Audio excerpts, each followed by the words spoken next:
घर के वातावरण को शुद्ध करने के बहुत सारे उपाय हैं। सबसे प्रमुख उपाय जो है, अपना स्वभाव बदलो तो वातावरण अपने आप बदल जाएगा।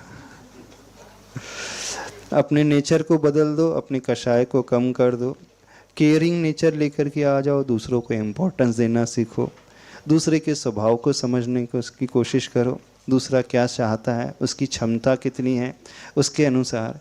यानी जब हम अपने उस नेचर को बदल देते हैं तो वहाँ रिलेशनशिप बहुत अच्छी हो जाती है, संबंध बहुत अच्छे हो जाते हैं। तो सबसे कारगर तरीका तो हम दूसरों की ज़रूरतों को समझें, वो क्या चाहता है, उसकी क्या अपेक्षाएं हमसे हैं, कितनी हम पूर्ण कर सकते हैं। तो यदि आपने ये कर लिया तो बहुत अच्छा है। फिर आप झोपड़ी में भी रह रहे हों अथवा किराए के मकान में भी रह रहे हों अथवा 1 BHK 2 BHK में रह रहे हों तो बहुत अच्छा है। और आपका स्वभाव कुछ अलग ही प्रकार का है और आप ढेर सारे बाहर के उपाय करो, अगरबत्ती लगा दो, परफ्यूम्स यूज़ कर लो अथवा बहुत सारे फ्रेगरेंस छिड़क दो, गुलाब का फूल रख दो,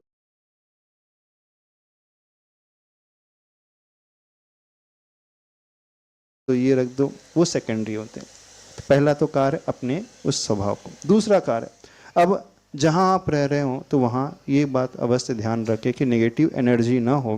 तो नेगेटिव एनर्जी जिससे पैदा होती है उन कारणों से बचाओ। तो सबसे ज़्यादा नेगेटिव एनर्जी पैदा होती है घर में रखने से, कचरे से। तो जो अननेसेसरी कचरा आप लोगों ने स्टॉक किया है उसे अलग कर दो। तो घर में जितनी स्वच्छता रहेगी उतने ही फ्रेश एनवायरनमेंट रहेगा। तीसरी बात, और उसमें जब आप अगरबत्ती आदि जलाते हो तो उससे सुगंधी निर्मित होती है, नो डाउट, वो भी एक हेल्पफुल टूल होता है। इसके अलावा घर में आप शुद्ध गाय का दीपक जब प्रज्वलित करोगे और वहाँ बैठ कर के मंत्र उच्चारण जाप आदि दोगे तो वहाँ पॉजिटिव एनर्जी क्रिएट हो जाती है। गुरु की और प्रभु की तस्वीर जो है सही दिशा में लगा करके रखोगे तो उसके बार बार देखने से भी पॉजिटिव एनर्जी हो जाती है।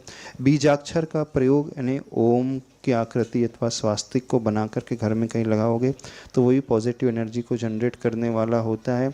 कोई मंत्र विशेष को आप घर के अच्छे कोण में जहाँ आप स्टडी करते हो अथवा जहाँ सेविंग है वहाँ रखोगे, उस मंत्र को की ओर बार बार दृष्टि जाएगी तो आपका मन स्वाभाविक रूप से उस प्रकार का होने लगेगा। ये कुछ टूल हैं, इसका आप उपयोग कर सकते हो।